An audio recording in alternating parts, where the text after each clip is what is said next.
Hello. Hey, Abdullah, how are you? Good. How's it going? I'm fine, my friend. We are live on air, actually. Oh, live. Oh, okay. Yeah. For those who do not know, Abdullah, let me see if I can show your channel in the screen so people they will know. Or you like to show yourself in the camera? I'm not sure. Abdullah is an How long is your show going on for? Actually, I'm here for maybe an hour or more. I don't know. Yeah, something like that. Okay. Okay, Yeah. let me call you back in 10 minutes. All right, no problem, my friend. Thank you. Yeah, Abdullah Samir is an ex-Muslim, and I will try to find you his channel. Abdullah Samir. Here we go. Okay, this is his. Hello, everyone.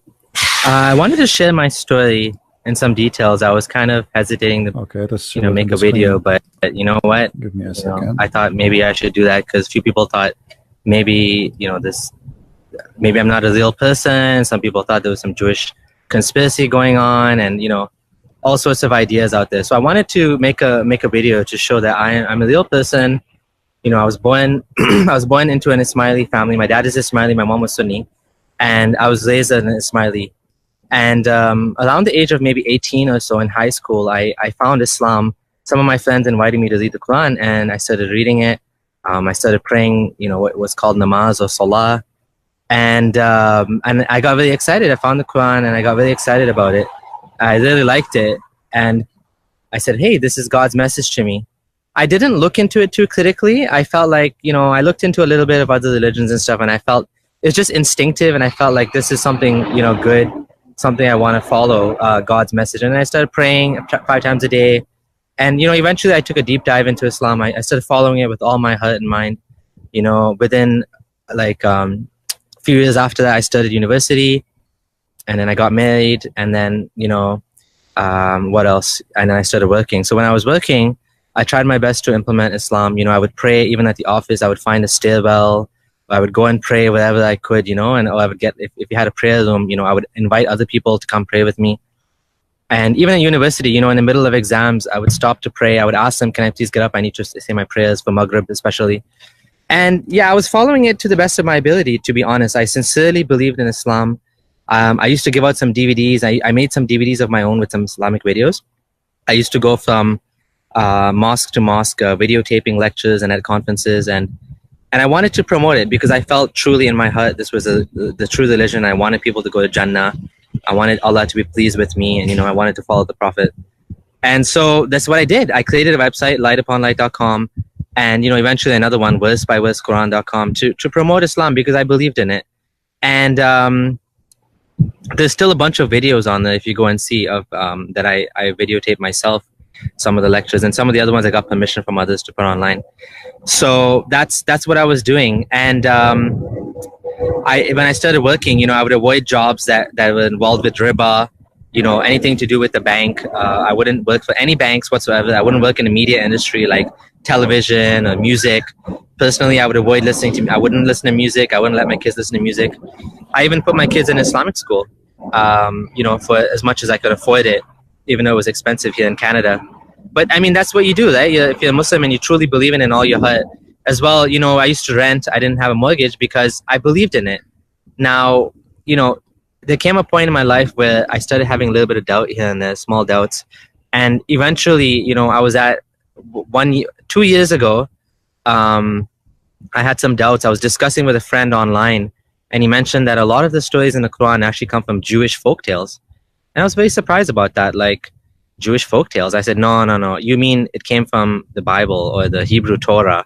And when I looked into it, I found out that actually a lot of the stories are from the Talmud, which is actually the Jewish commentary and the Jewish stories and basically the rabbis, commentary of the traditions. And so it doesn't really have a divine origin. And, I also had a big problem with the story of Dhul Qarnayn, this tribe of how Dhul Qarnayn, he trapped this tribe of people, Yajuj and Majuj, Gog and Magog, behind a giant gate built of copper and iron.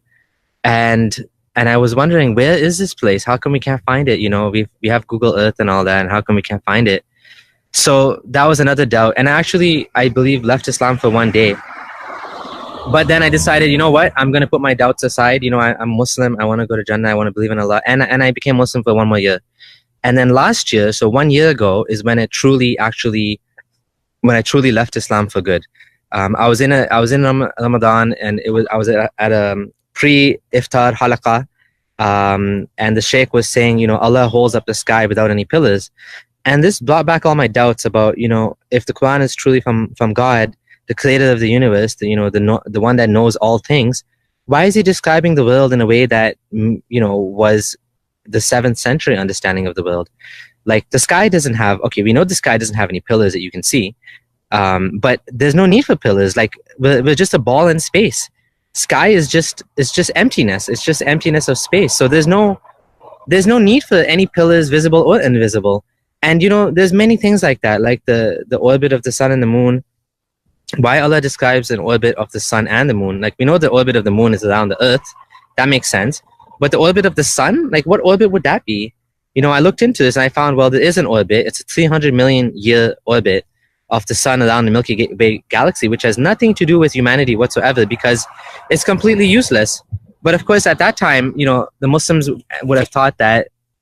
Okay, well, Abdullah is ready, so we will call him and we will hear from him.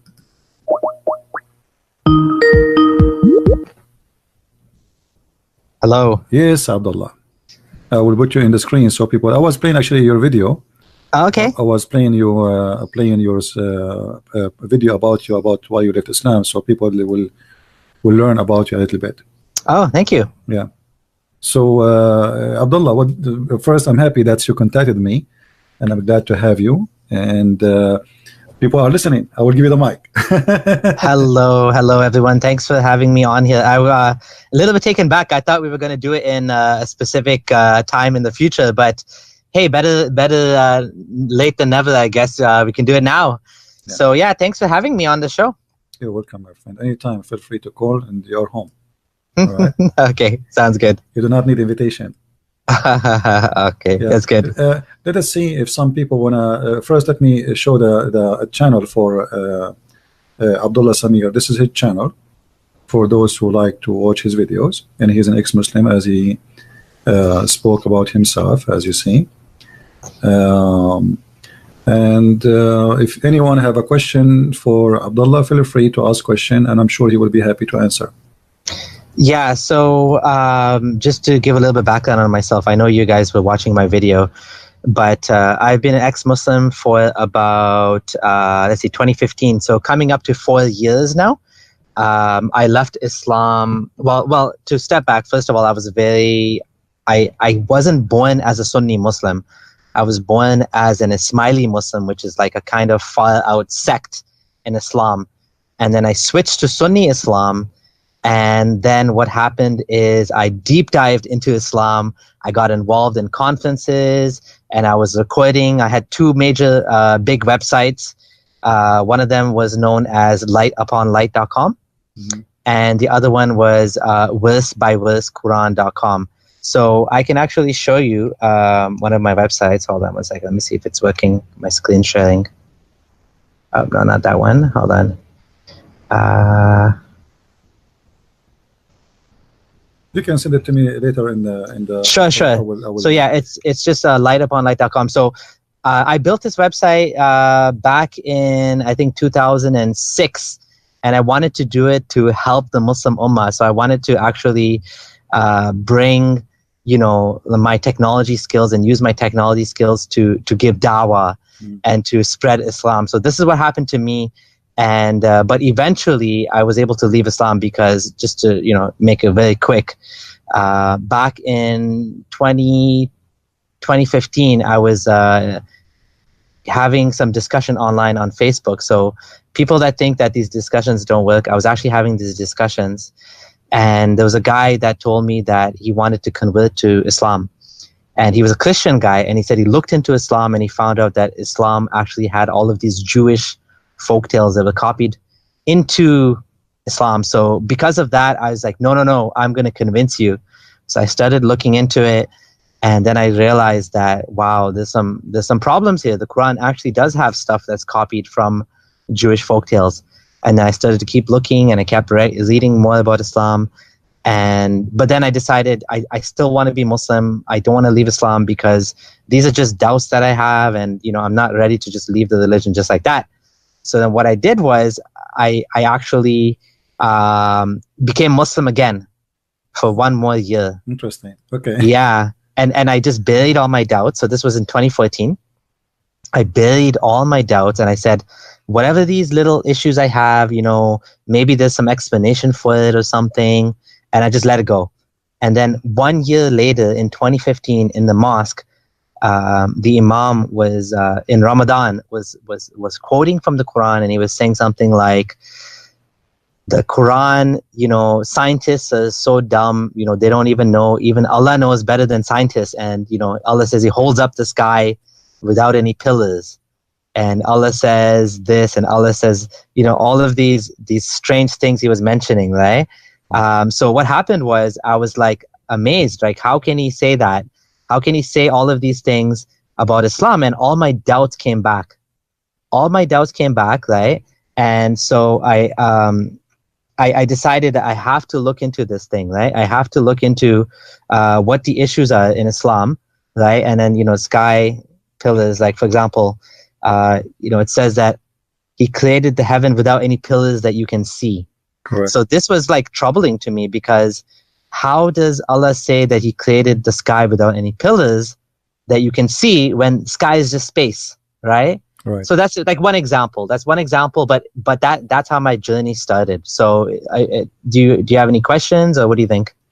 Well, the funny, by the way, the Muslims, they made articles about this, and they cut the part where it says you cannot see. I don't know if you saw that article, right?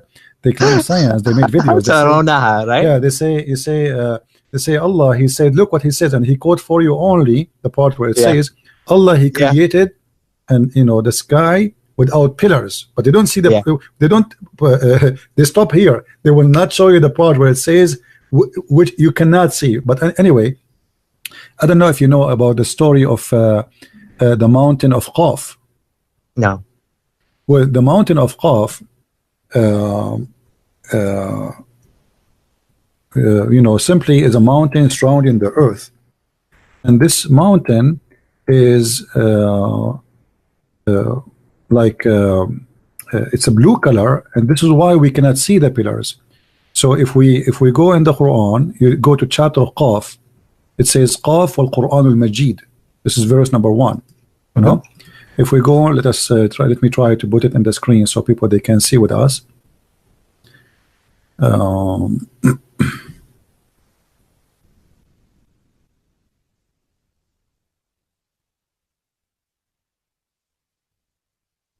This is a chapter 50, verse number 1. Okay, I will try to show your video and the same time the text. It says here, Qaf, and the Muslims, they say those are letters. It's a miracle in the Quran. One of the miracles of the Quran. I mean, how in the world a letter is a miracle? Have you ever heard of a crazy? It's a letter. It's a letter. It is just a letter. And this letter exists before Allah. So what? But when we go to the interpretation, and I will go to the interpretation. Hold on, you will see how what they call it miracle became a joke. Let us go here.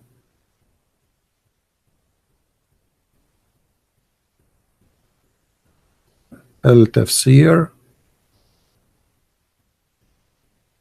All right, this is the official government website of the Kingdom of Jordan. I will show it on the screen for everybody. Chapter 50, verse number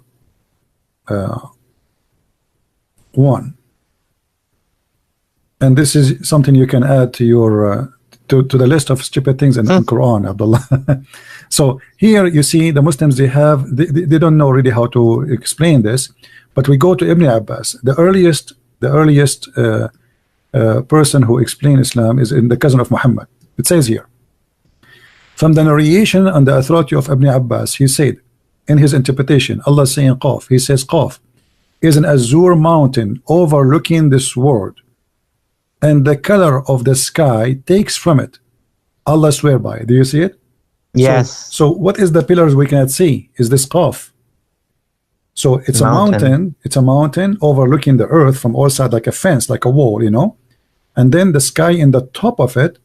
And the reason we cannot see it, you know, because it's a blue, to the point even the sky is taking its color from it. Interesting. So I had never heard this before. I don't think anyone uses this tafsir because it's obviously very problematic, which is probably why Muslims don't use it. What I do know is what we find in the tafsir. And now interestingly, the Quran is much more vague, right? But like what you find is in the tafsir that the Muslim scholars have come up with all of these different things to explain it.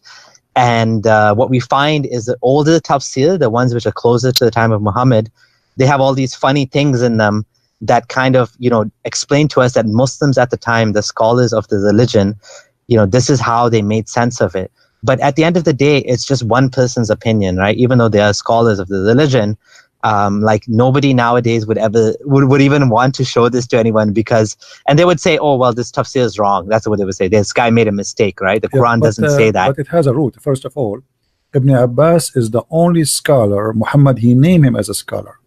You see, Muhammad, he prayed that may Allah made Ibn Abbas Hibrul Ummah. I don't know if you know what does that mean. Do you speak Arabic? No. Okay. No. Hibrul Ummah, which means the scholar of the nation. So there's no way Allah, he did not answer the Prophet prayer, right? Yeah. Same time, like I will give you an example. You know about the story of Alexander the Great, and you mentioned that Muhammad, he took stories from, you know, from people before him. The story of Alexander the Great, it says that the sun set in the murky water, correct? Yes. Okay, what the Muslim they say in their interpretation to try to defend, they say, many of them, this is the perspective of the eyes. This is not really what happened. It's not Allah saying, but if we go in the hadith, Muhammad, he got them busted. So what we would do with Muhammad? Muhammad, he says that the sun set in the murky water. Yeah. You know, so the Muslims, they can play that game as long you do not know. The second you know, then they are in trouble. Here we go. This is Muhammad himself explaining the verse. So what we would do now with Muhammad, we will say Muhammad is one man opinion. He's a prophet. He is the one who brought the Quran. It says, yeah, I was sitting behind the messenger of Allah, SAWS, FM radio, who was riding a donkey while the sun was setting. He asked, do you know where this set? I replied, Allah and his apostle knows best. He said, it's set in a spring of boiling water. So what the Muslim will say now? They will say this is an opinion of a scholar. They cannot. And they will say Muhammad, he do not know. I remember looking into this, and I also remember that if you look at the, hold on, let me share my screen again.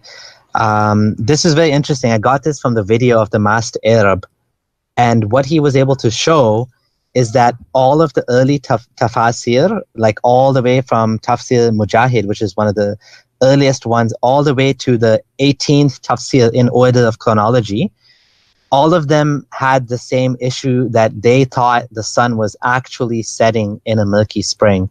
So the masked Arab actually went in Arabic from all of the tafsir, and this is what the Muslims believed, right? Until I think number 19, when you start to get some doubts because the science started to catch up with the Muslim Ummah, right? And I think maybe by Ibn Kathir or maybe before that, they knew the sun was too big at this point. So now they're like, okay, we can't, what do we do about this, right? Yeah, but you know, even the scholars who today they try to defend, you see the interpretation of the Quran is not meant to explain the Quran, it's meant to defend. So even as earlier scholar, they were not really explaining as much they are defending, but because the Muslim at that time, they are superior, you know, so they don't care if you believe or not. I mean, who care? I mean, we got you. We have the sword, and you are no one. But today, the Muslims, because they cannot force you to believe in this, so now they have to come to your belief. You don't believe the sunset in murky water. Now they are changing, you know, their belief to make it fit with your belief. They are compromising their Quran, you know, claiming that Allah did not make a mistake here. It's what you believe is right. The sun does not set in murky water, and the Quran doesn't say that. But the fact the Quran is saying that.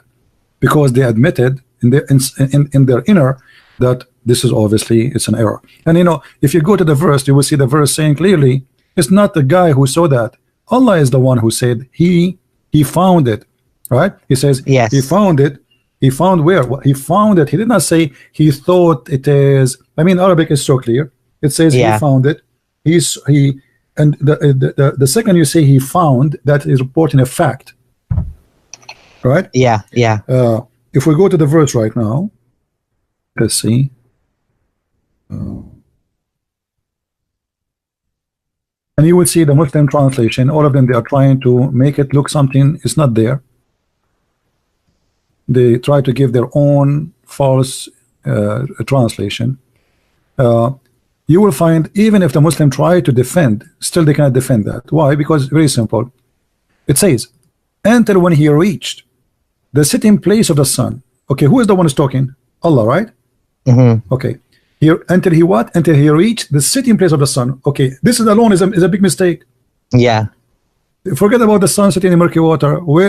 Until he reached we reach the sun sitting in a place and everywhere. You can in your window right now, in my window, we can see the sunset. I do not need to go anywhere. So what do you mean until he reached? So here you notice the problem right away and how they can cover that.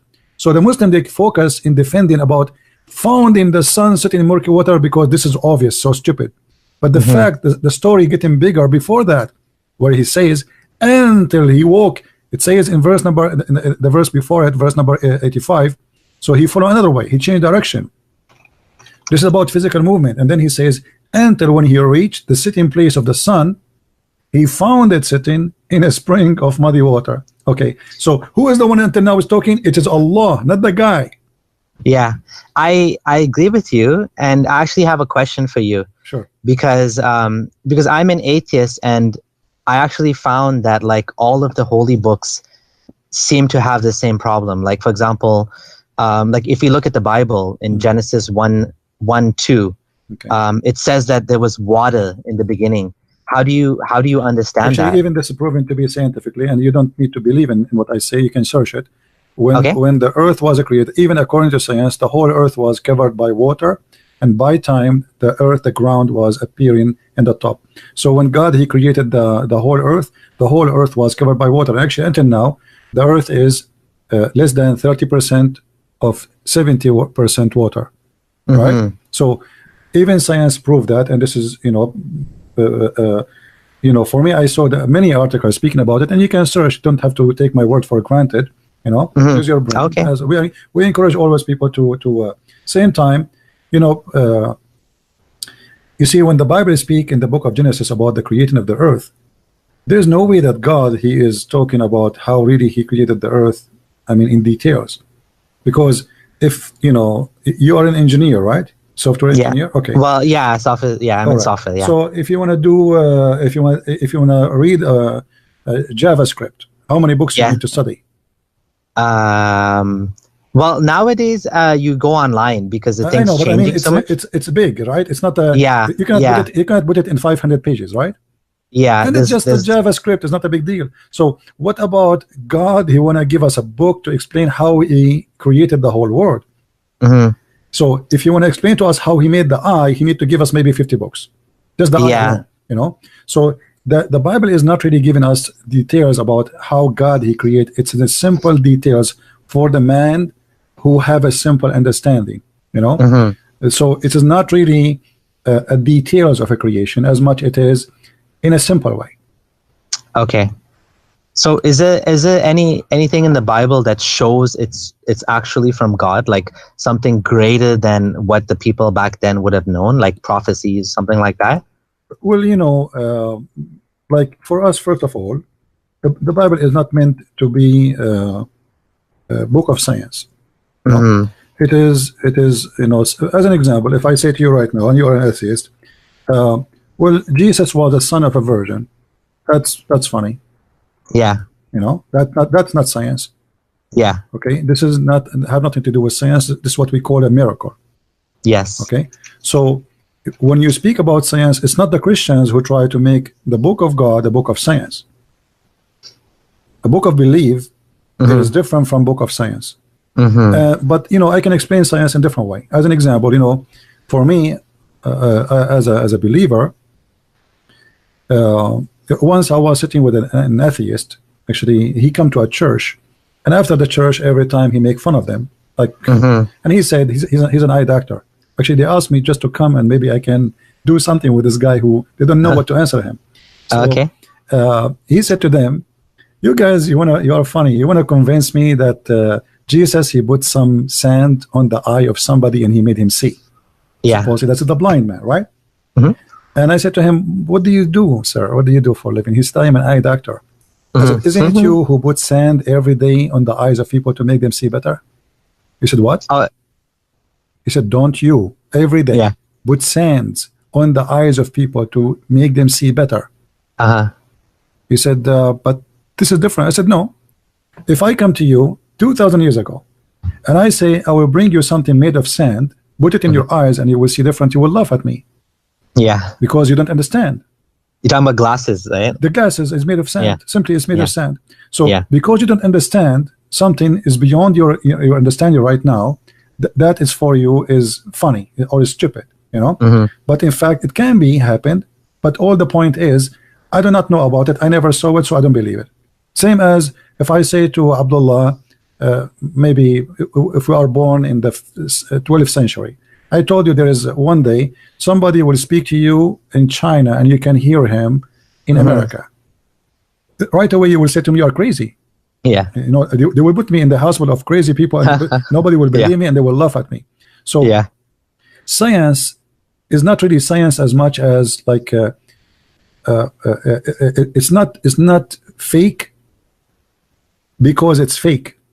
It's fake because we don't believe. And same as believe, which means it not necessarily can be fake, but because you don't believe in that, you decide to make it fake. So if I say to you, there is something that's called wave, a radio wave, 1,000 years ago, you will make fun of me, but even though it's true, because it's beyond the imagination, and there's no way I can understand. This is stupid. I mean, what are you talking about?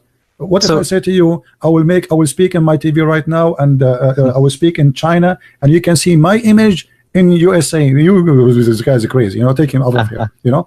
So, but today is accepted because we saw it, we believe it, right? So do you say the same about the Bible, that it's something we can never understand fully? No, it's not about we can never, it's about we experience. When you experience, you believe it.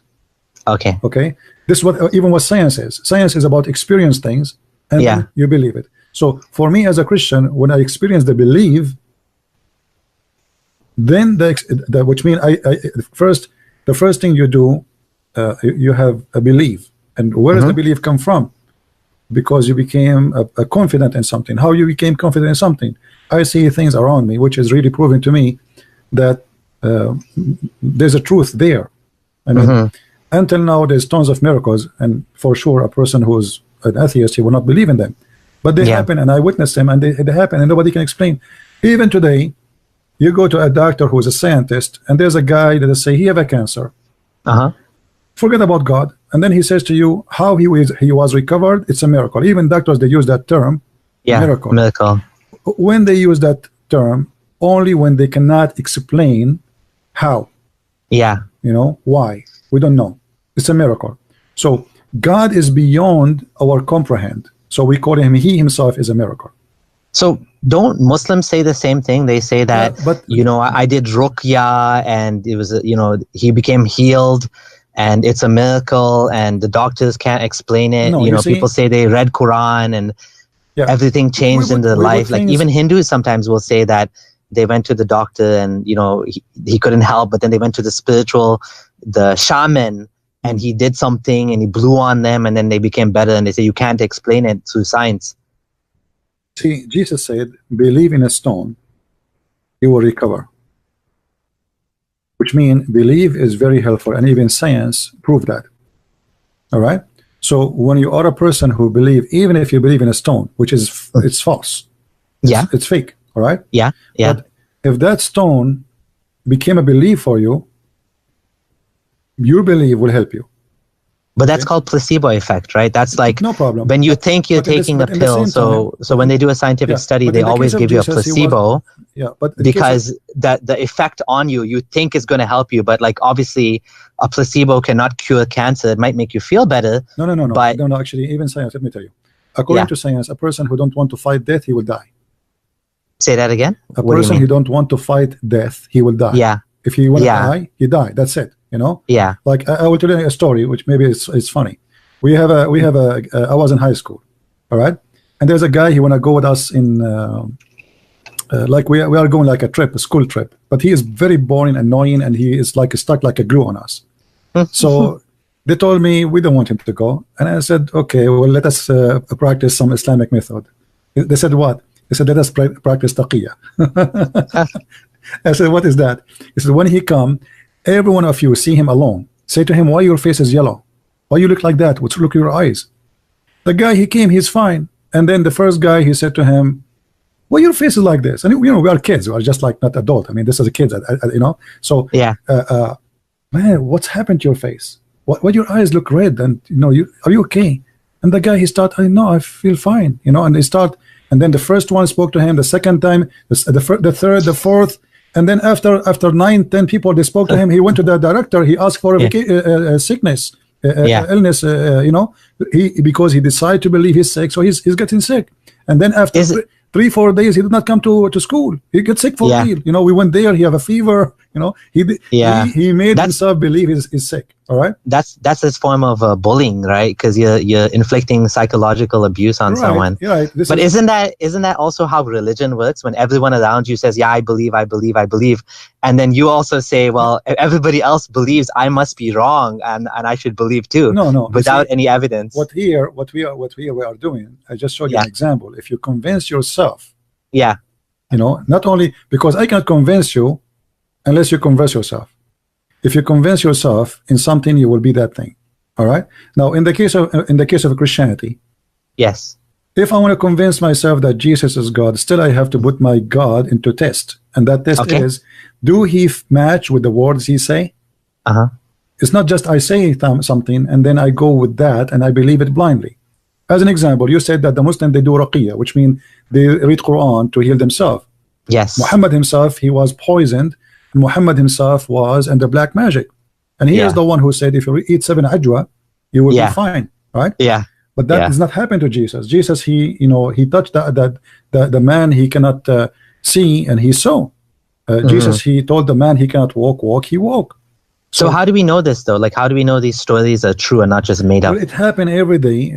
Maybe for you it's hard to believe, but there's millions of stories of people, they are healed by God and are healed by His name. It's not fake. Aren't people also healed by shamanism and like I said? You can be helped, as I said, by belief and believing. Just having a belief, it gives you strength.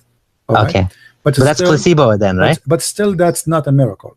That's not a miracle. That's not a miracle. We are talking about things is incredibly it cannot be explained. You know. Okay. And if I start quoting for you things, you might say, because he's a Christian, he is, he's trying to convince me that it's true. But I advise you to search for miracles where a Christian, they witness them for real, and they are real. They are not just not a guy saying something.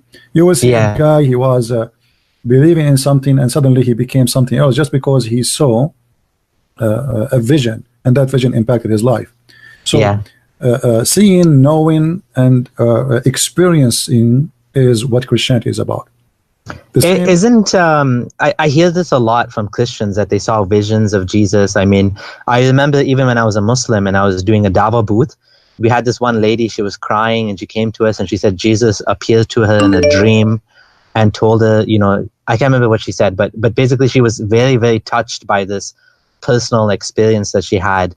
But then people also say they saw Muhammad in dreams, right? And then they said Muhammad told me this and that, and it came true, which is like such, to me, I'm like, I don't believe that, but they say the same thing about Muhammad. So how do we know like who's right and who's wrong? Like if I'm an atheist, one person says Jesus appeared to me in a dream, the other person says Muhammad appeared to me in a dream, and I'm an atheist. I don't know, like, how do I know who to believe? First of all, somebody appearing for me in a dream, it can be just a dream. I mean, a dream is a dream. It can be a vision from something real, or it can be just a dream. However, We don't believe in Jesus because of a dream. Maybe somebody somebody he does, this is his business, you know. Okay. Maybe it's a message for him. Maybe it's true and maybe it's fake. Maybe it is right. Maybe he is imagining. I don't know. But for me, I don't believe in Jesus because I saw a dream. You know, I saw his wisdom, I saw his amazing teaching, I saw his ability, and I saw his power.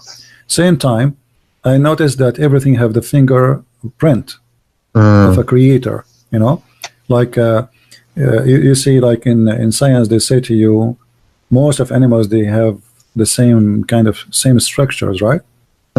You mean they all come from DNA, right? Like, you know, let us say a form of life, like eyes or something. Yeah, but that is because of the same creator, the same engineer, not because of because simply if he is a one person who created all those things, so it's very clear. Like if Picasso, he made an image, and it's very normal to see that Picasso, he have the same kind of image, but different drawing. But it's still, we can know that this is Picasso. An expert can know that this is the same artist, the same person.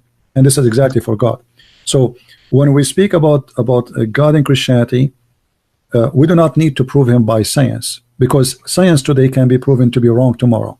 You know, science is not science. Really, they call it fact, but I don't believe in this kind of what's called a fact. Like as an example, there's things we can understand. Like if you say the earth is a flat, obviously it's wrong, right? Because this is, we do not need to debate about it no more. But still there's a lot of things in science it is not really proven.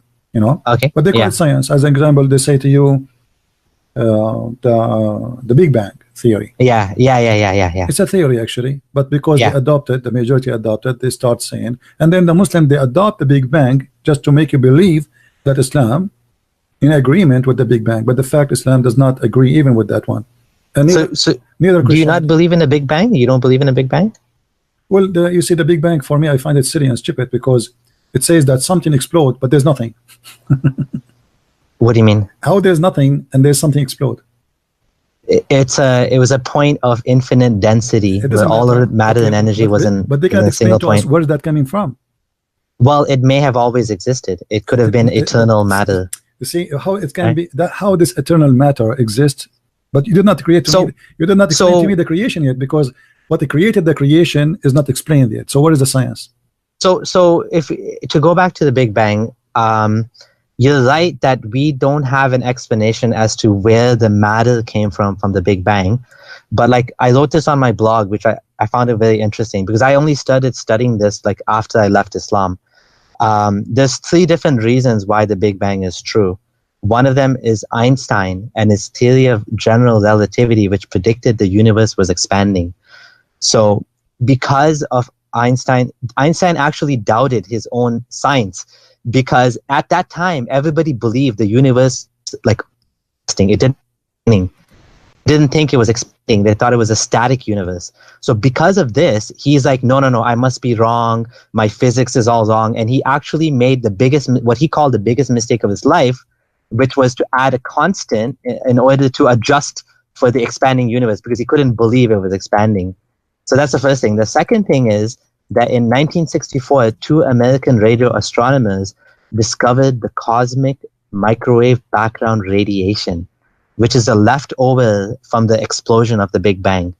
And last of all is actually Edward Hubble, who looked into space and saw that the universe was expanding, right? So based on that, we know that at some point, you know, the universe, if you reverse it, you know, the universe is closer together. And now we know, like, the universe is expanding like faster and faster every day, so that, you know, we're getting further and further. Like if you look at the star, it's actually moving away, right? So that's why I believe in the Big Bang, because I think there's like 3 different evidences for it. Well, you know, first of all, the universe is expanding is written in thousands of years before science find that in the Bible. And we don't talk about it. The Bible says that, you know. Okay. The Bible says that God, he scratched the sky the same as a curtain.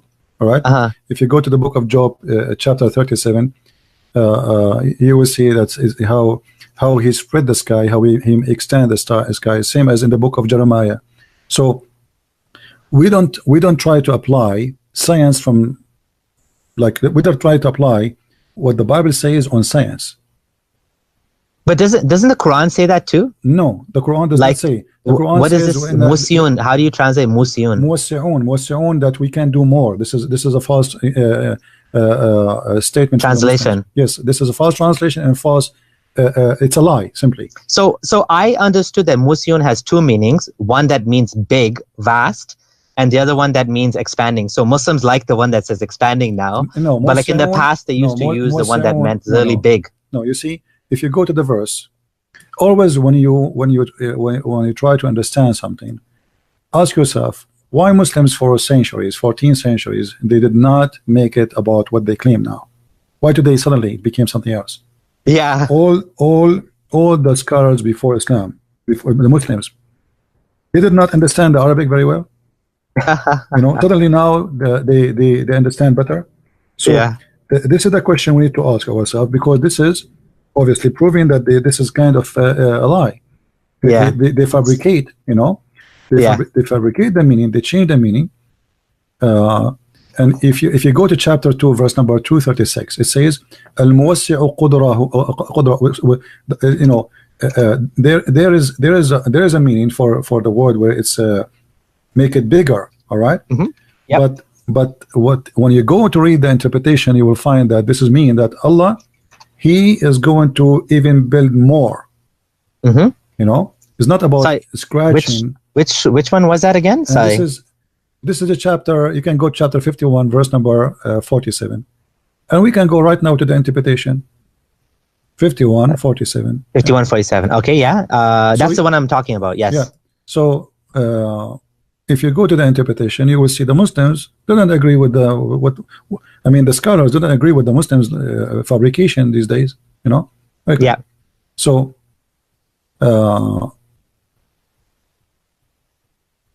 this is Ibn Abbas in English, and always remember, the English translation is a little bit different from the Arabic one. It's kind of funny.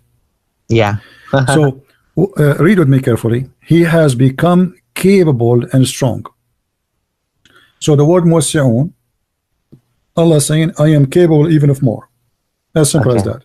Have nothing to do with scratching the heaven, expanding the heaven and the earth. And you notice that the Christians, they don't, like, if you go to in the book of Isaiah. Yeah. In the book of Isaiah, let me see if I can get you the verse from the Bible to put the screen so people can read with me.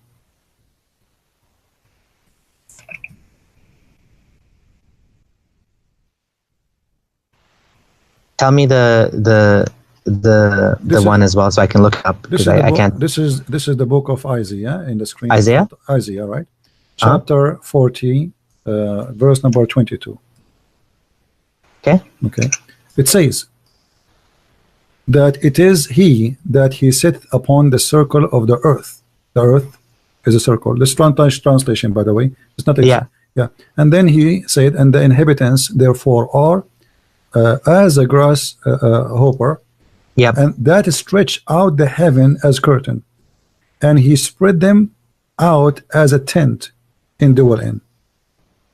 I mean, this is a book written thousands of years before scientists discovered that the earth is not flat.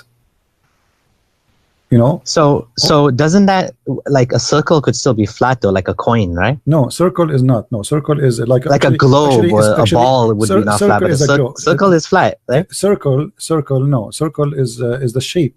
Is not really. You see, when you say a circle, are you talking about one circle? I don't know. Or it is a circle, all of it. So it is all of it circle. So when we apply that the earth, all of it is a circle, that's mean all of it is a circle, not only the side of it. When you say a circle in the way you are saying, but that's not circle, then that's globe, or that's ball. This is ball is different from circle, right? There is better translation. It's not even a globe. It is like. So do they have tafsir for the Bible too? Yes, for sure. But you will find that this is just a translation. Translation here use the word circle. Remember, we're not reading the original thing, but and you can go and read the interpretation for the Bible, which is really exist from the beginning, not today. I mean, nothing changed. So this is how the earth looked like, and then it says there that He stretches the heaven as a curtain, and this is exactly what you are talking about as the Big Bang, right? That yeah. okay, but we don't make science of this. We don't make, you don't see Christians making bragging about, look what the Bible says, right? Yeah. And maybe this is the first time you hear this. Yeah. So we don't talk about it because we are not going to prove God because somebody he says there's a Big Bang. That is silly for me. Because the Big Bang, first of all, is not to be proven. If somebody says there was something, a power, and then do you believe in Einstein? Like Einstein equals MC squared, which is the foundation of all of like science today. Okay, Einstein, Newton, they have many theory, and later they found that even their theory cannot be not all of it is correct. As an example, since you are a child, you heard that the apple fell down from the tree. Yeah. And okay, because the apple fell from the tree, that's mean the big mass will grab the small mass, correct? Yes. But later they discover that is not true always. Yeah. If the mass became so small, the big mass have no impact on it. You're talking about quantum mechanics now? I'm not sure about the name, excuse me, like my English is not really that, it's not my first language to say the term for you in English. But if it is so small, then the so small is free. To the point, the big mass don't control it. Like there's a dust flying in the space, and yet they are not controlled by a planet. They are not grabbed by the planet. They are not grabbed by a star. They are not grabbed by anything. But when humans go on the moon, like there's less gravity and we fly, like we jump up and down and we can jump much higher. Yeah, but the human is not that small. We're talking about so small. And because you are so small, then the control of the gravity is gone. But we can also simulate zero gravity by dropping a plane. Have you seen these planes? They drop it at the same exact speed as gravity, and you can float in the airplane. Yeah, so it's like you can experience zero gravity because gravity is 9.8 meters per second. So if you drop at exactly the same speed as 9.8 meters per second, it cancels out gravity and you can fly just like you're in space. Right. But I'm saying that according to scientists, this is not my statement. I don't know even what they are saying. I am not a scientist. I did not go to the lab with them. They were saying, and I saw it, and you can search for it, that they found that Newton, I think it was Newton they are talking about. Yes. That his theory, it was accurate for a long time, but lately they discover that not all of it is accurate. I know what you're talking about. Newtonian mechanics are true at the size of large objects, but when you get into the very, very, very tiny objects, so at the quantum level, then things don't behave the way we expect them to do. So particles pop in and out of existence. A particle can be described as being in all places at once, like crazy, mind-blowing things that nobody expected, right? So quantum mechanics is very difficult, and someone once said that if you think you understand quantum mechanics, that means you don't understand it. So yes, at the very small level, Newtonian physics break down. Yeah. But that is correct, actually. But we never threw out Newtonian physics because Newtonian physics is still correct for like large size objects. So like, for example, for me, if I drop a ball or if I drop anything, we know it's going to drop at 9.8 meters per second because like this is at the size of things that matter to us. But quantum, we're talking about like microscopic particles, right? Like very, very, very tiny particles. Yeah, but remember, for a century, for all the time since Newton he came with this theory, we take for granted. We don't talk about the small one. We granted or everything function in the same way. But now they discover that there's an exception. Yes. Right. So even what it's called, like we know for it or we are sure from it, even that can be an exception. And I believe too that if we change locations, it can be the exception will happen. We understand what it's called physics based on the physics we have, but maybe in a different area the physics is different. Yeah. If we go different galaxy, maybe the nature law is different. We are judging about experience. Remember, science is an experiencing thing, not about really like come with something. It's already there, but we just discover it, right? Yeah. But maybe tomorrow we'll discover something else might contradict something we have. For centuries, people those who they call themselves scientists, they thought the earth is flat, and yet they are scientists.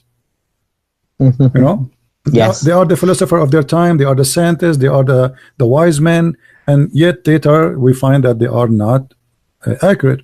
So what can be accurate today, it might be wrong tomorrow. But things do stabilize, right? Like, so example, like gravity, for example, we know that it's unlikely that that will change. That understanding is unlikely to change. And as we as humanity progress, we build upon like what past nations and past people have built. Like as someone said, we're standing on the shoulders of giants. Like we're basically building on like what people before us figured out, right? Basically. My friend, let me tell you, I don't really, science for me is not a science. Science for me is finding out things around us. They call it science. that's what it is. Yeah. Okay. They call it science, but I don't believe in it, because finding things around us is not really science. Science should be something different. It should be me able to do something with what I found out, and this is what it should be called, science, not the discovery. That's what it is, right? Because once you have the theory behind it, then you can build lasers, you can build GPS satellite systems. But since they come with the theory of the Big Bang, what they can come with it, nothing.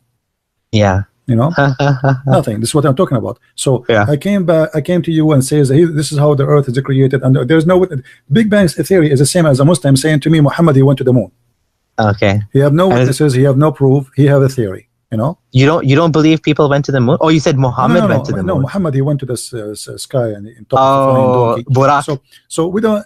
You see here, I see that sometimes there's a hypocrisy in those who believe in blind science. Okay. Either you believe in the Big Bang and you prove it to me, or don't mention it. You know. Yeah. Can you prove it? You cannot. The same as you said to me, prove to me God. Yeah. Okay.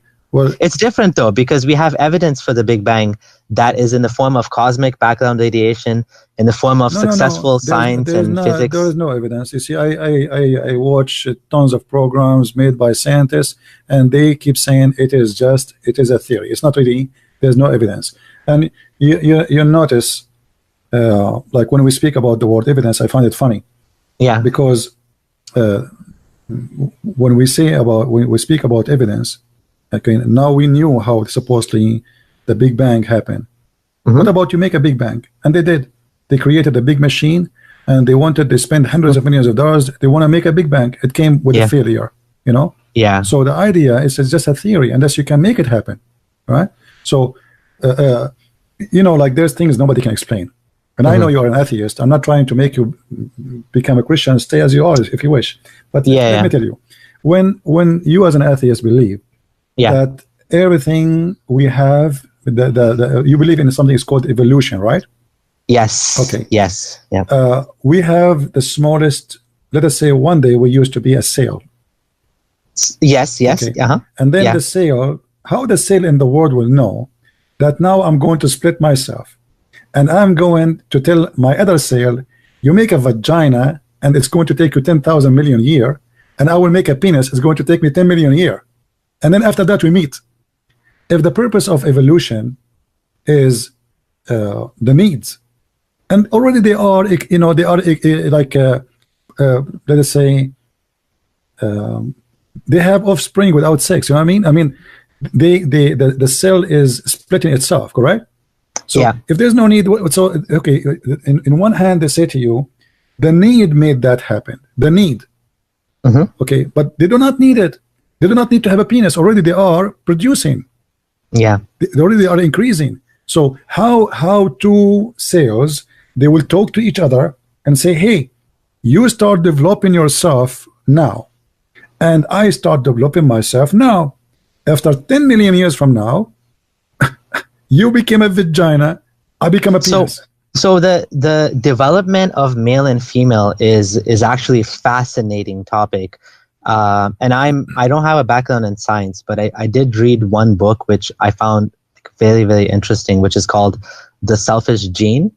And you know, something I learned that was very interesting is like what we think of as like male and female, it's much more like so basically at some point in an evolutionary history, we specialize where women will have a big egg, so basically the cost of having a baby is much more.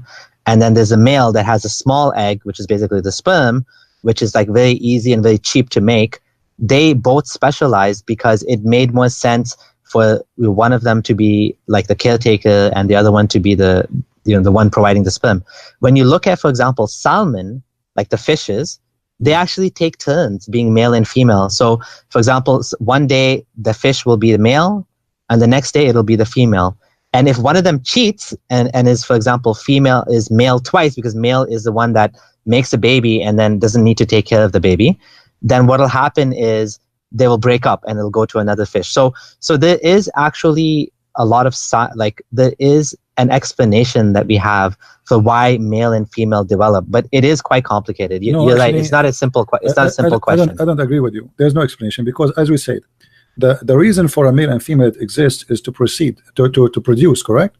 Yes. Okay. As long as they are producing already for millions of years, according to what atheists say, then there's no need for male and female. Already they are producing. They are producing. They are producing their kind. They are producing already their kind. So what? And how the sayers can draw a design that this penis will look like this, and the vagina will look like that, and then it's going to take us 10,000 years or whatever, or millions. You know? And then we will have a penis and a vagina. It's impossible, because to say that, as if you are saying there is somebody outsider, he is the one is planning, not insider. A cell is a stupid cell. It cannot come with the plan by itself. Exactly. You know? And to make such a plan, this is a genius plan. So what the thing is, I would also give a counter example, because when you said that, for example, God's fingerprint is on the creation, I would this is a little bit different point than what you're saying about male and female, but just let's humor me for a second. What I wanted to share with you is that not this one, hold on. So why do we find that there's things in nature which are very disturbing? For example, the way that bed bugs basically mate, it's very disturbing. It's like the male, inserts his sperm by method of traumatic insertion, where he stabs the female in the stomach, and the sperm travels through her blood into the sperm receptacles and eventually into the ovaries. This is a very horrible way to make pregnant. And there's so many examples like this in nature, where for example with seals, the males forcibly force themselves onto baby cubs and sometimes even crush them to death. Male lions will kill all of the previous offspring. And lions are not if this was all created by God, why is it that we find even just eating meat, even the fact that lions need to eat, tear apart and to kill another living animal just to survive? It's not like they have a choice. Not I'm just gonna have some grass like the elephants over there. So the things in nature, when we look at nature, what we find is it just seems very chaotic, very unordered, and it's very much survival of the fittest, right? Wouldn't you agree? Well, if the Bible says to us that God created man, and he gave him power over all other things. Okay. And the rest simply is a cycle of life to keep the life sustained, which means even the bugs, which you find them disgusting, they exist for a reason. They are not there for decoration or just for no reason. So it's a chain of food, and the chain of food that even the bug which you find disgusting, it's a food for somebody or something. Yeah, but if you're a God, would you make would you program so much suffering into the world like that? Well, this is why would you make a lion have to kill and rip apart another animal just to survive? I mean, what we find is this makes sense in evolution, because there's a great struggle. So what happens is lions evolve better ways to hunt, and the deer evolve better ways to run away. They get faster and faster in running away, and the lions get smarter and smarter and trying. And it's a constant battle between the two. But still, the lions survive and the deer survive. This is what the plan of God, that we will keep the earth sustained for the man. It's not made for the animal. The animal is not the purpose. The animal exists for other purpose. So you are focusing in the animal, but you forgot that we as what believe that all the animals exist for us, so we can survive, and this earth to stay as it is. So even the bugs, if we don't have bees, we will not have fruits, and the list goes. So the lions and those beasts, they were doing what is called natural selection, filtering. Okay. The weak one will die, and the strong one will survive, and then what will keep more health exists in the ground. But what about a human? Human, they kill each other too. Yeah. So if we want to blame God, I can say that God, animals are programmed. Man is not. Animals are programmed, which means they are creatures who they have no choice to be something else. You cannot make a duck a dog. Yeah. Even if you bring two if you if you make a dog have sex with a donkey, you cannot make the donkey have a baby from a dog, right? No, You have to be from the same family. they have to be related closely enough. They have from the same family, like a horse and a dog, and then they will have a mule, and then the mule cannot even have babies. So Yes. so And evolution explains that.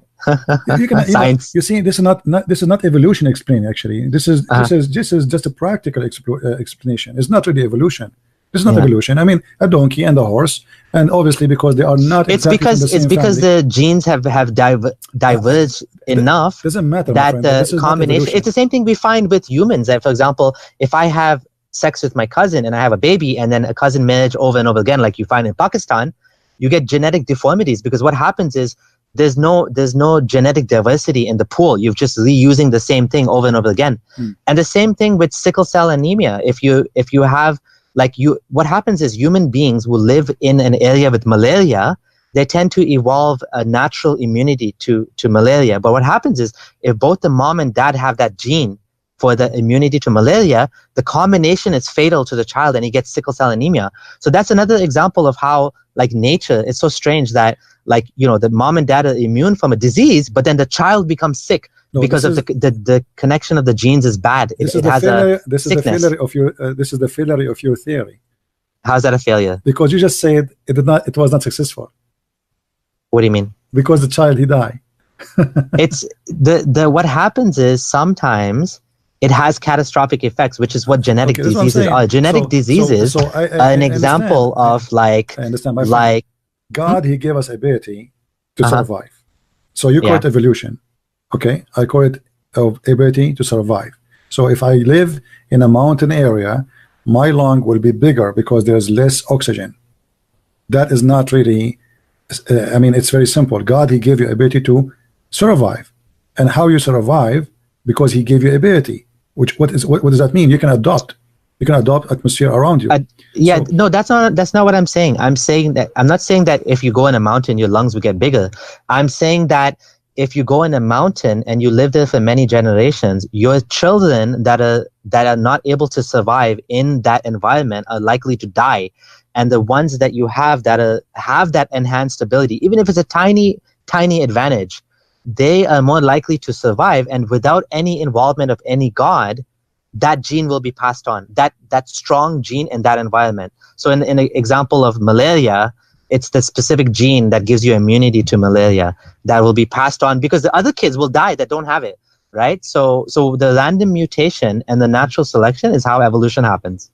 Well, what I think is the right way to think about it this way, that me, a person who is not born in the mountain, if I go in the mountain, still my body will adopt. And simply, even proven by science, if you go in the mountains, you breathe longer so you can get more oxygen. It's very simple. You do not need to have bigger, they will not be bigger because you went there for 5 hours, but they will get bigger as how much oxygen you inhale, So God, he gave you ability to survive, and this has nothing to do with what it's called evolution. You are saying the children, the one who survived, then he will have kids, and his kids will carry. But still, his DNA is still DNA of his parents anyway. Nothing changed really. No. There's two ways that DNA changes. One is it mixes randomly with the mom and dad, but two is there's also random mutations.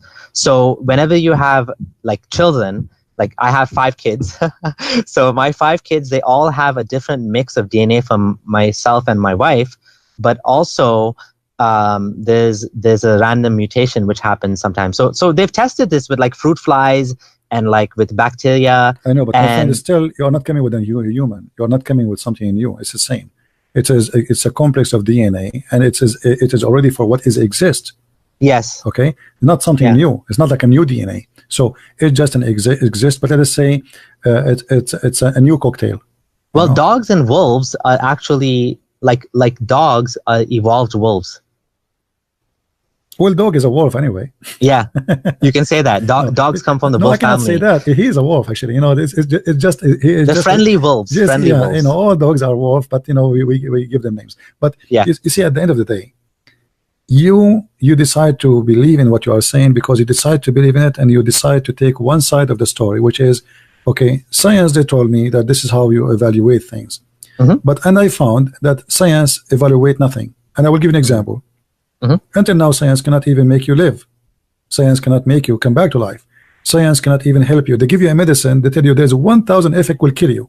And that side effects. So yeah, but this is science, supposedly, right? This is science. Okay. But so, like, wouldn't you go to the doctor if you get sick? Like, you believe in science, obviously, right? You trust it as well. I just got sick last week, and I did not go because I don't trust them. You know. You don't go to doctors at all. I don't go to doctors.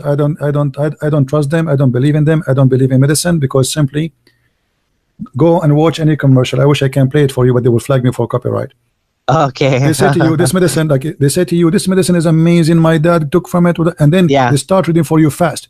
This medicine can cause heart attack, blood, you know. But like antibiotics, like that's an example of medicine that's helped humanity, like tuberculosis. This is not science. Do you remember what I said to you in the beginning? That's not science. This is not science. This is antibiotics is not science. No, it's what not. is it then? Not. It exists already. You have it already. But all what they now they brought it in a big amount. They put it inside your body. It already exists. How is that not science? That's the definition of science. No, it's not science. It's not science. It already exists. Antibiotic. You did not create science. Did you create the antibiotic? No.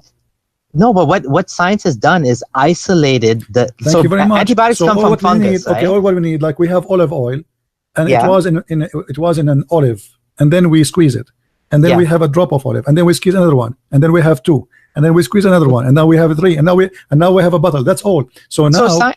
Science is something you practice. We are like a rats for the doctors. They give you something. It succeed. We say to you, the other rat, try this. It's work with this guy. You know. So this is what they call science. But the fact that science always face failure because not all their practice work. So it is what we call medicine today is nothing but a practice of hundreds of years of a previous human being, and then we apply it on others because it worked with this guy, so it should work with this guy, but it's not necessarily, and this guy might die, and that's why we say to him, before you go to the clinic, sign this form because you might die here.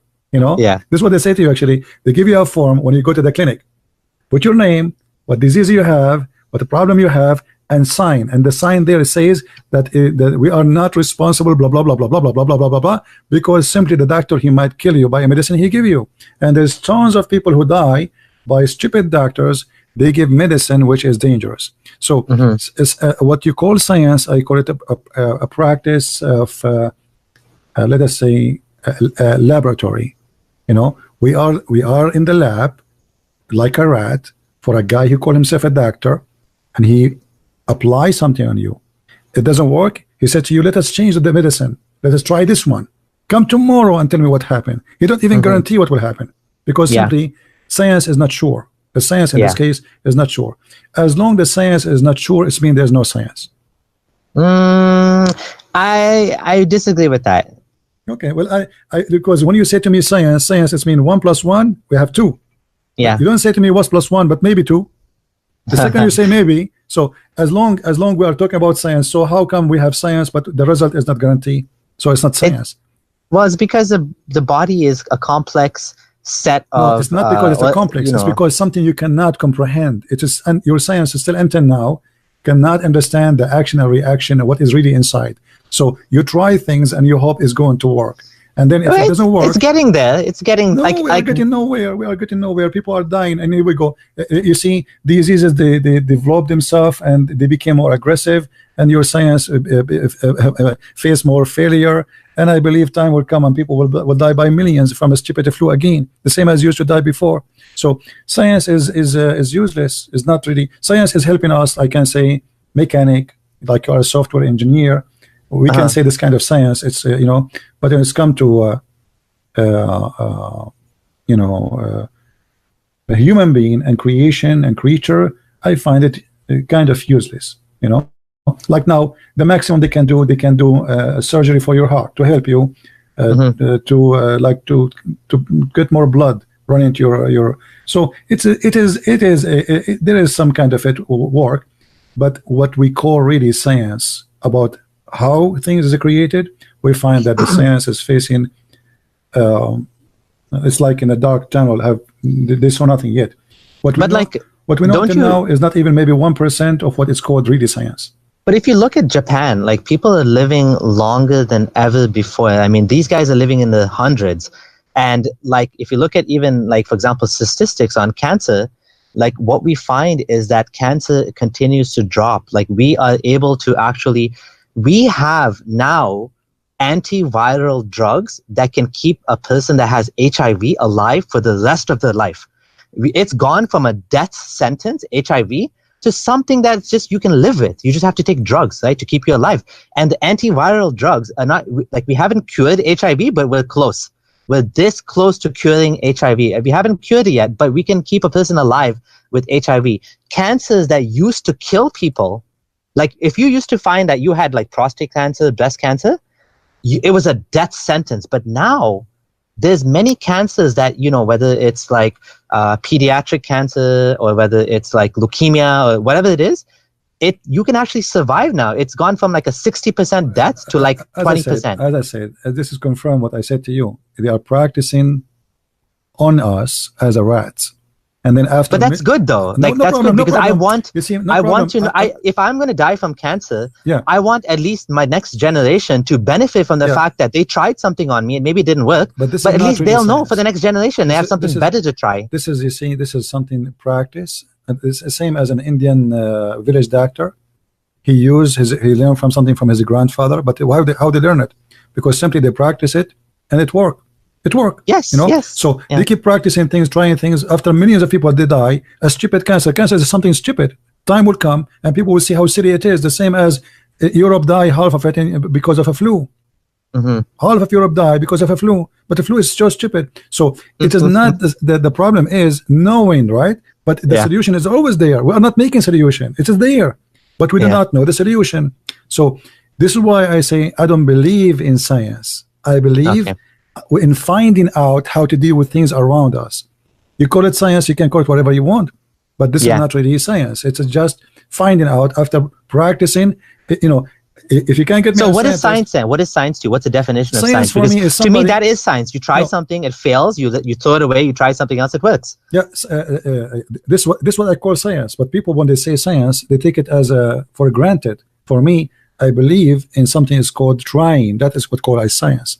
For them, they don't believe in that. They believe when you say science, it's mean let's take it as a fact. That's it. A scientist, he said. Yeah, that's wrong. You know, a scientist, he said, but doesn't mean what he said is true because later he himself, he cannot. If he gets sick, he cannot heal himself. You know, okay, you are a doctor, there die. Okay, the doctor himself, he died by cancer, but he's fighting cancer. Okay, so until now, the science could not find solutions for very simple thing. Cancer is a simple issue. Shouldn't cancer is not a simple issue. It's simple. Cancer it's simple because simply it's you see. Cancer is your body going crazy and the cells are multiplying without dying. Thank you very much. That's because what? Because simply we don't understand how to control this issue, how to fix it, right? Yeah. So your science facing a failure. So what do? You try to you try to fight the cells. You are not changing the body. You are not fixing the body. You are just fighting the cells who they are going crazy. Right? It's like you have an impact in a place and you are trying to fix the damage in that place, but you cannot you cannot change the body. The body is there. You cannot fix anything. So the defect is in that cells. So what we do, we kill them. We are not even replacing them. We are just killing them. You know. So this is not really science. I mean, this is just a practice of a practice we practice over rats, and then we say, okay, this rat survive, so let us apply it in the human. And that's what they do, actually. That's not really science. That is science. No, this is not. This is something we apply in everything in life. I mean, I make salad. I add some salt. Okay, it's salty. Next time, I'm not going to add salt.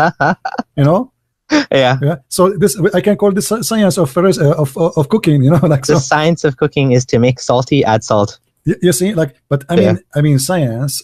The way I understand it is different from the way people they understand it. People take science for granted. I take nothing for granted.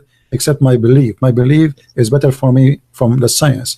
Because, you know, in the year 2010, I have allergy. I don't know what happened. I lost my voice. I went to the doctors. Wow. This is in America. Very, you know, I like, because I lost my voice, I have to go to, I never go to hospital. I hate it. So, because now I can't talk. You know, I have to go online. People are waiting for me. My voice is gone. So, did you try like allergy medication over the counter? But look what happened. I went the first doctor, the second doctor, the third doctor. No, nobody asked me what did you eat in the morning. Nobody asked me. And later I found out it's just a stupid coffee. I have allergy from the coffee. I drink coffee. My voice is gone. Wow. Machines, laboratory. They took samples of my blood. They took samples of my throat. You know, I mean, they did everything, and at the end, but they didn't ask you what you eat. It's a stupid coffee. I went home. No. Nobody asked me about the coffee. I went home. That's terrible. I noticed. I drink coffee. My voice go wrong. I don't drink coffee. My voice is fine. So I said to myself, let me stop drinking coffee for 5 days or 6 days. And bingo, since then I don't have a problem. That's it. That's amazing. So here we go, science. You know, I mean, not even one doctor asked me, what did you drink? Okay, yesterday your voice was fine. Okay, what happened between yesterday and today? Nobody asked me this question to make me like think about it, you know? Because it doesn't make sense. You go to sleep, you wake up in the morning, you know. So it was allergy from because I drink too much coffee. So here we go. We have scientists, and we have laboratories and big hospitals, and they charge a lot of money, and they have degrees, and none of those idiots was able to ask me a question: what did you drink or eat before this happened? Yeah, that's unfortunate. They should definitely do that. But you see, what it's called science, it is just a practice. They practice on me medicine. They give me all kind of medicine. I start getting dizzy. The medicine they gave me make me sick. Oh wow. That's all the problem. And make me sick. You know? Some doctors would ask you, like some doctors would do allergy test, or they would do like you know, allergy test is a good thing to test. My friend, right? even allergy test test is just let us try. Maybe it is, you know, he's guessing. Okay, it might work. A different person, maybe different story. Maybe you have a cancer, maybe you have a problem, you know. So they don't know. They try things on you, and those things they work. Someone like you call it science. Yeah, for me, I call it science. I don't call it science. I call it like, you know, this is rat science. You know, he tried things on me. It's like a magician from India. He told me, go take this powder and put it in the water and say shoo shoo shoo shoo shoo shoo, and it worked. Come back to me, and we will give you more. It did not work. Okay, give me something else. This is exactly what they are trying. But there is a difference, because with the drugs, they go through a strict process of trial and error. They do use animals to test, right? Which is, maybe it's good, maybe it's bad. After all the tests, still we are dying, and those drugs but less than before. I mean, people used to have you ever heard of a drugs don't have side effect? Of course the side effect, but the question is the side effect less than the actual symptoms? That's why you take the drug, right? Sometimes the side effect is more dangerous than the disease itself. I mean, Abdullah, listen, I want you to go after we finish, honest to God. Go to YouTube, search for any drug, anything like for heart, and then you will see the list of side effect will scare the hell of you. You know? Even Tylenol has a big this drug can cause a heart attack, and brain bleeding, brain damage, lose eyesight, getting dizzy, internal bleeding, stomach. I mean, you give me something because I have a flu. You want me to have a bleeding in the brain? You want to stop my flu by bleeding in the brain? So what is the science? It is just something they practice on you. And most of the science we have today is commercial science. And this, you have to take that into consideration too. They create medicine not because you need it. Even many doctors, they sell you medicine because company, they ask them to sell it and they will give them percentage. So the science today is not really a science to depend in. Otherwise, nobody will die and nobody will suffer. And science, you know, we go to maintenance shop, we became brand new, and they take us out. And science, thank you very much, we are like a robot machine. But this is not what's happening. People die every day. I think you are right about a lot of the things you're saying about medicine specifically, and about doctors, and how a lot of times they don't look at the big picture. They don't think about simple questions like what you ate. And someone's asking in the chat, I just want to say, I'm not saying there's no God because of this. Like someone was saying, are you saying because of doctors or something that there's no God? And like what I do think it's possible there is a God. So we didn't talk about that, but I do believe it is possible that there is a God, but I'm not convinced that any of the religious books are from God. So that's where I stand right now. So I'm an agnostic atheist. I think that if there's a power or force or something, it's possible, but I'm not convinced, and that's why I don't believe in God. You know, for me, I believe in God for a very simple reason. Okay. Because you don't believe, I believe. What do you mean? I will tell you why. Okay. The first thing we learn in the Bible, that God, he gave Adam a free will. And he, by giving him a free will, it's mean he gave you free will to reject him. And yet our God, if you want, he can force everybody to believe in him. It's not a choice if you want. Yeah. If he is really true, exist, right?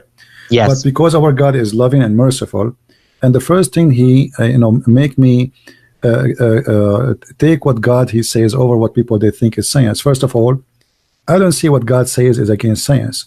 I see that we don't understand what God's saying sometime, and we think it's contradicts science. As an example, when somebody says that, as I said to you from the beginning, Jesus is born of a virgin.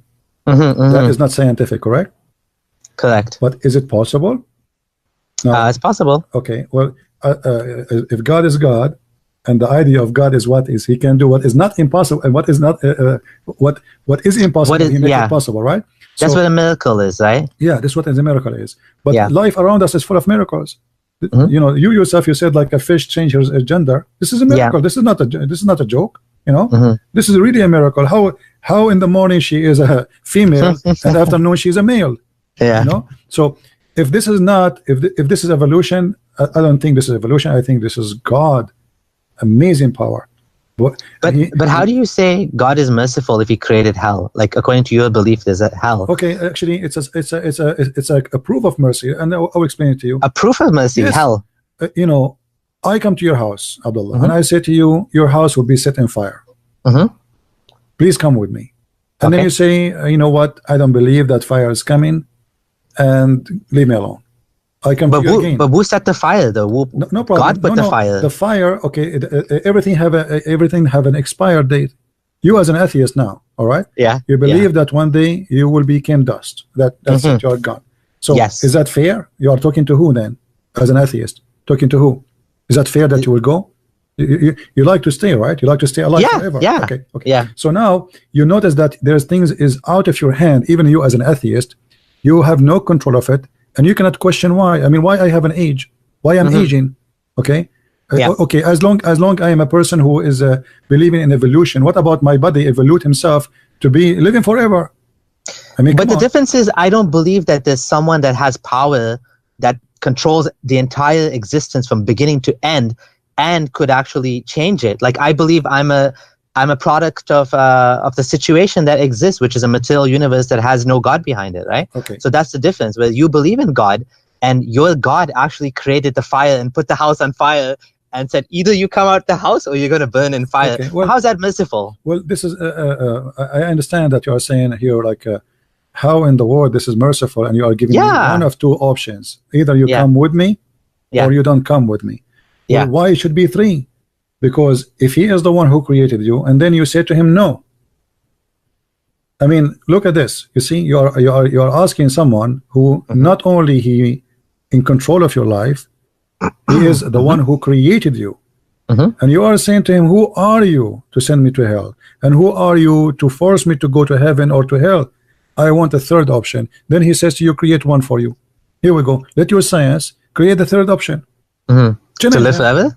Yeah, make the third. It might happen. It might happen. People are doing research on that. When this happens, let me know. There's even people who pay money to be frozen so that one day, if science ever figures out how to de-thaw them, it's called cryogenics, they will unfreeze themselves. Now, I don't know if that'll ever happen, and maybe it won't, maybe it will, but like scientists are trying to cure death as we speak. Because do you know jellyfish can live forever? Look up immortal jellyfish. Just Google immortal jellyfish. There's animals that can live forever. Now, how can they do that? We need to learn that, right? Do we want to live forever? That's a different ethical question, I think, altogether. There's nothing live forever. That's not true. There's nothing. But anyways, but that aside, I can't square a merciful God with hell, because God doesn't need a hell. He could just say that, you don't want to believe, you don't believe, you want to believe, you believe. It's your choice. But the punishment is just, you just stop existing, for example. Or does it need to be a punishment for belief or not belief? Like, why is that so important to God that he wants to torture us in hell forever and ever? Like, you're talking about 4/5 of humanity. So 80% of the world's population is going to burn in hell, according to you and according to Muslims. Okay, well, God, he gave life. Yeah. He gave you life. This was the idea. God, He gave you life. He had the right to take it off. He gave it to you. You know, this is what we believe in. So you don't own your life, and you are talking about your life as if you own it. So we can't question it then. That's what you're saying. No, you can't question the fact that because God made us. Okay, let me ask you. Can you delete yourself? You cannot. Okay, so can you question still now, you as an atheist, you cannot question why you came to life, right? So here we go. You cannot do anything about it. You are here. Yeah. Can you reverse? You cannot. So you as an atheist with your science cannot still find a solution for what we're talking about. So the idea is very simple. The one who created, he have the control of his creation. And he gave you an opportunity to believe or not to believe. Then you want to blame him for not believing. You want to blame him with what you are doing right now. I blame you for torturing me because I don't believe. Well, he told you this is what will happen. He told you there's fire. You said, I don't care. You said to him, you will go to fire, you will be burned there. I don't care. I want to be an atheist. Then you insist. So you accepted the punishment before the punishment.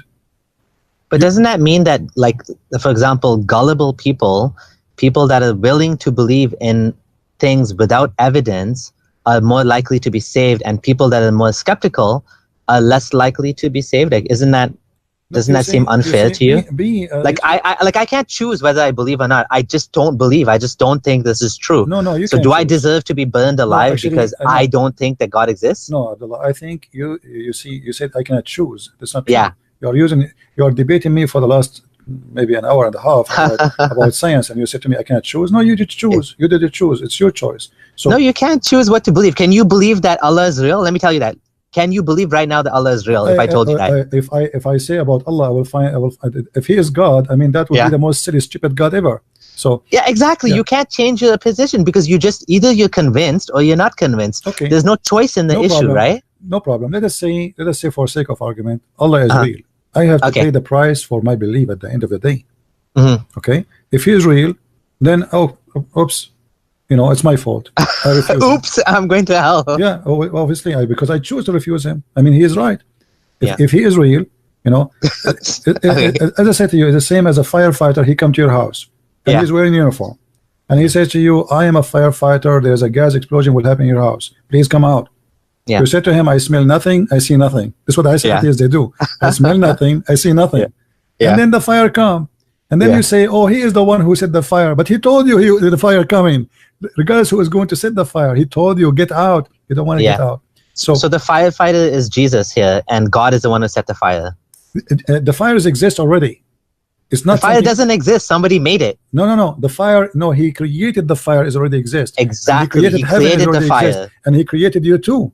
So He created me and the fire. And He created all the element, and the element they function together. Everyone He goes where he belongs. You know, like. You know, always I say to people who listen to me, a fly go to the garbage, a bees go to the flowers. So I have to decide where I want to go. Yeah. Either I want to be a fly or I want to be a bee. This is the we believe in religion, or let us say salvation. So if I know if somebody told me I decide not to believe, then don't blame him later and says, okay, I'm going to question God. How you do that? Because first of all, you cannot. Secondly, you cannot change it. And science will never fix any problem. And I believe the reason of humanity to be end is science. It's not God. Say that again, Sai. The reason for humanity to end is going to be science. Because I believe that the more people they get into believing in science, the more that judgment they will come. However, for you as an atheist, I can explain it to you in a different way, because you don't believe in God. Science will destroy mankind. What? Science is going to be the one who will destroy mankind. For me, from a belief that judgment day is that. For you as an atheist, let us say it's a nuclear war. Science will destroy everything, you know, because a human being either possessed by believing in science and he forget about how he is made, and then judgment day will come. Or if you're an atheist, then you have to believe that science became so powerful in using mechanism of what we have, as we said, by practice, and then became using their evil to destroy this earth. That's possible. That's very possible that human beings will destroy the earth. Yeah, it's possible. So people who believe in loving your enemy as people of Jesus, they can use science for better use. A person who have no belief, or he believe in Allah, he can use science in an evil way because he's out of control. You know, the Muslim, he believe I have to fight, do jihad. An atheist, he don't believe in anything except purpose of life, which is to be successful, me, my nation, my people, and the rest forget about them. You know, the same as the communists they do. You know, there's a lot of differences in like I'm a secular humanist. Like that's my religion. My religion is humanity. So I would never, you know, support nuclear war or anything like that. And I do think that, like, and I hope that it never happens, but I do think the fact that it would be like mutually assured destruction, that is what's stopping like different nations from, you know, getting into nuclear war, because they know if they fire the missile, they'll be fired back and everyone will be dead, right? So I do hope and pray, well, not pray, I don't believe in God, I don't mean literally. Here we go. But I do hope and pray that we made him say pray. Did you hear it? Here we go. I pray to the spaghetti monster, my imaginary God. Right. Okay. Well, no, you see, even if there's no war happened, a human being is working for his death. Not his science is not going to help him, because you remember when what happened in the nuclear facility for electricity in Japan. Japan was terrified. You know how much Hiroshima. No, not Hiroshima. This has happened 2 years ago. There's the tsunami. Oh, you're talking about the nuclear, the leak, the meltdown that we're worried about. It's just a leak. It's just a stupid leak. So imagine yes. The rain arrived to Canada and USA. You know. Yes. The radiation. So imagine if just a stupid leak scared the hell of the whole world. Happened in Japan, not in here. How far Japan is. So imagine if explosion happened in that place, not a leak. Okay? Yeah. So the science. The way I see it is something disgusting more than it is something human, because a human became like a bug. You remember you told me about the bed bug, how disgusting it is. A human became like the bed bug. He want to suck everything. He want to suck the energy. He want to suck the power. But if it wasn't for science, we wouldn't have 6 billion people alive today. We wouldn't have like the farming. Well, it's better the people they not live and die normally, as they are always. Better than having 6 billions and then we kill them over one night. Yeah, assuming that might never happen. And they will die in a very evil. It's going to happen. You will see. Just wait. You know, actually, most of cancer. So negative. You see, cancers happen today because of we are staying away from God. We became too much into material. No, come on. Okay. You heard of Chernobyl, right? Yes. Okay. Chernobyl killed more than 1 million Russian. And the Soviet Union, they hide it. Yeah. They said only 10,000. The nuclear disaster you're talking about, the radiation spill, right? Do you think Chernobyl stayed in Chernobyl? It's all over the earth. Yeah. Okay. The rain, the cloud, the water is all over. So they say to you, if you make a study about how the cancer is increasing, you will find that there's a huge increase in cancer suddenly. It's not decreasing as you said. It's increasing. Why? Because a human, he is abusing what it's called science. So the science is not really helping us. Even we are fighting. I mean, even medicine is involved radiation today. You know, and everything we are. You know, your cell phone is involved in radiation. So the more you are obsessed with science and in need in science, you become a slave of it. And one day, this science will kill you. I mean, it's a very gloomy perspective. I'm actually much more optimistic than that. I do think that it's quite possible that science will, in a sense, allow us to do things that we never imagined. For example, like 3D printers now are being used to to rebuild organs for people. Like they're doing stem cell research that's able to cure burn victims like never before. Like you can spray it on you and your skin will grow back. We're talking about like science being able to they're doing research on tiny machines that can go inside your body and clean out the fat and things that like people would have actually. I'm not saying all science is negative. Suffered. I'm not saying all what you call is negative. Yeah, this is kind of engineering more than a science. Engineering of a technique. I see them the same way. I think they go together. Yeah, but it's an engineering. It's about understanding something and how we can fix this issue. Yeah. But still, the major science is not helping us. It is negative. You know, you can look around you. I mean, what science is doing to our life, even socially, is destroying our life. Even mentally, is destroying our life. Human being is losing his mind because it's called something's called drugs, and drugs simply they are using science to generate false drugs to make you go high, and millions of people are dying because of that. So science have two sides. There's a positive, there's negative. Absolutely. And absolutely, the positive, I find it, let us say, is helping the rich ones. That's true as well. You know, that is very true, and that's a problem with capitalism in general, right? Like the rich get like Viagra and Lipitor, and the poor people, they're like still dying from malaria because nobody wants to spend money on drugs to help the third world, right? In communist countries, still everybody die. Not only there's not rich. You know? Yeah, still, but I agree with that you too. See, yeah, you see, at the end of the day, the science is very selective and elective as you wish. The same as religion. When you want, you know what this is what people want. As you said, you want God. Why God? You want to send me to hell? So I want to be elective here. Okay. I can believe in him, but if you don't believe, I mean, why you make hell? I mean, that's not right. Okay, so here you are being elective or selective in what God can be for you. You are trying to design your own God. You decide to switch from this God to different God. It's called maybe science. Yeah. You know, somebody he believed in mathematics. Somebody he believed there's God, but he called it supernatural. You know, so everyone he tried to find a solution for a belief, and he resembled God in his own way. And some they believe in himself, which means he became God himself. He is the center of the world.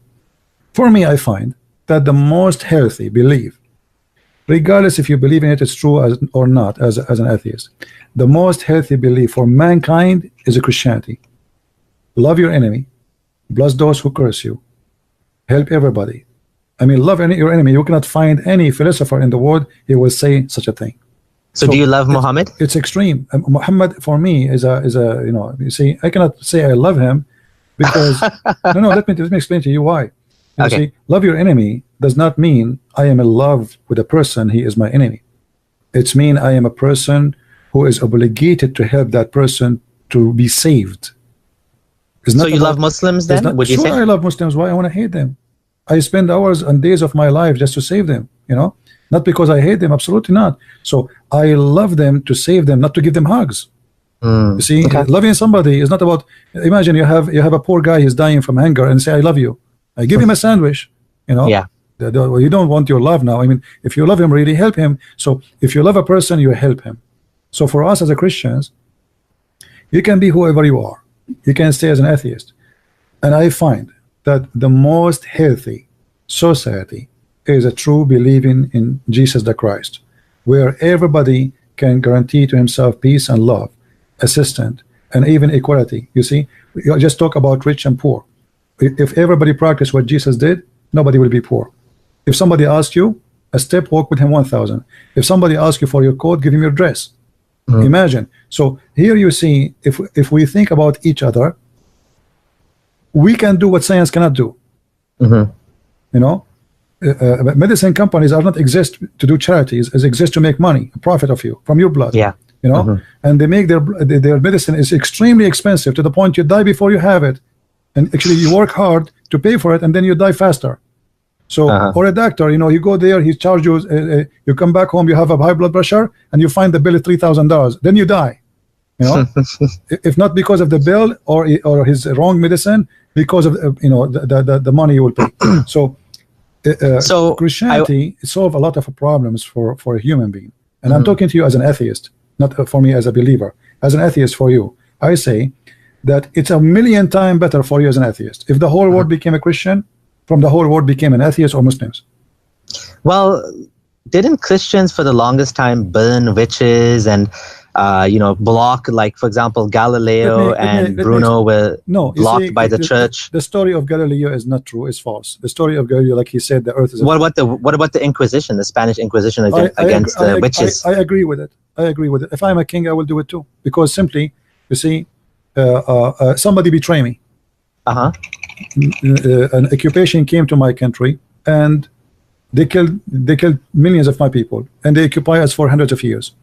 And then now we are big victorious. Should we go after the one who betray and join the army of the enemy? I mean, is it normal? Why people they think this is a church thing? This is not church thing. But like, it was a very brutal thing they did, right? Like they tortured people and they burned them alive. I don't agree with being brutal. I agree with. But they killed the Jews as well. The Jews, they took the side. The Jews, they took the side at that time with the Muslims too. I mean, we have, you see, history, my friend. When the Jews they took the side of the Persian when they attacked Jerusalem in 614. Okay, then the Christians they took Jerusalem back. What happened to the Jews? The Jews they flee because if they stay, they will be punished. And it's very normal. I mean, imagine I come with your enemy to your house. I take your wife, your children as slaves. I rape them in front of your eyes. And then when you became victorious, I expect from you to be merciful. This is the nature of a human being, you know. This is very, very normal. I mean, if you speak about justice, even the Old Testament says that the one who kills should be killed. So you kill me, they have the right to defend themselves, and they kill you the same as you kill them. But didn't they burn witches alive because they said if they did magic? Even today. Sorry? Even today, a person who betrays his country can be executed in many countries around the world. Well, what about the witch hunting? Like that was caused by Christianity as well. What is that? The witch hunting. Well, you know, first of all, you see, this is in the Old Testament. It says if somebody practices witchcraft, you kill them, all right? Because those people, they are taking advantage of the naive ones and taking and sucking their money. So you can say this is absolutely wrong according to your understanding today. Yeah. But if you live in that time, you will find how much harmful they used to be society, because people, they are very naive, and those people, they are taking control of them, sucking their money, controlling their life, destroying their life. So those are very aggressive criminals, and if you don't live in that time, you won't understand what's happening. So, you know, this is our problem always. We try to look at things in the way we see it today. Okay? Because today nobody can really, I mean, who believe in witchcraft? Only the fool. Correct? But at that time, people believe in it. And somebody who do witchcraft, he control you, he destroy your life. So they are very harmful for society. Is more dangerous than cancer today. But how do they control you? They can't do anything. It's not real. They control you by making you believe. You believe in them, that's it. You're controlled.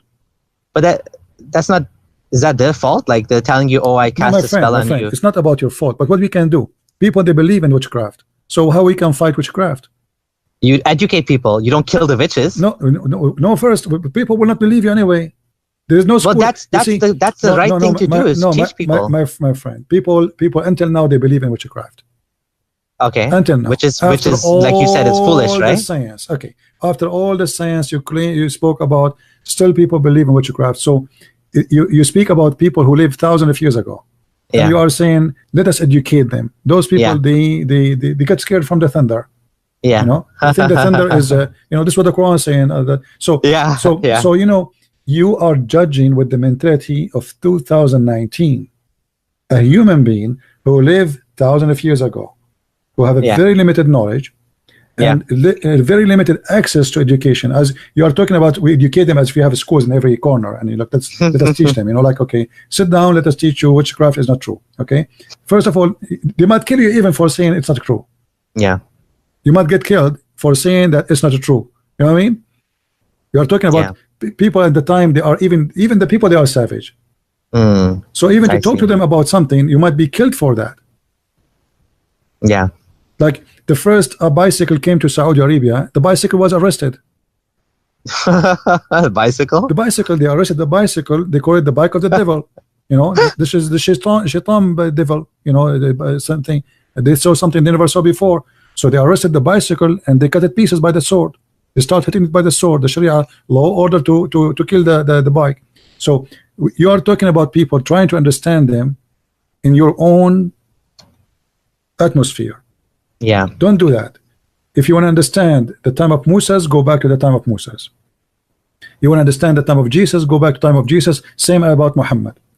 So we don't, what we always think about is how in the world they do that at that time.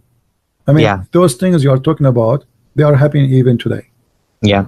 A guy, he made a leak in WikiLeaks. He is wanted in more than 25 countries. Yeah.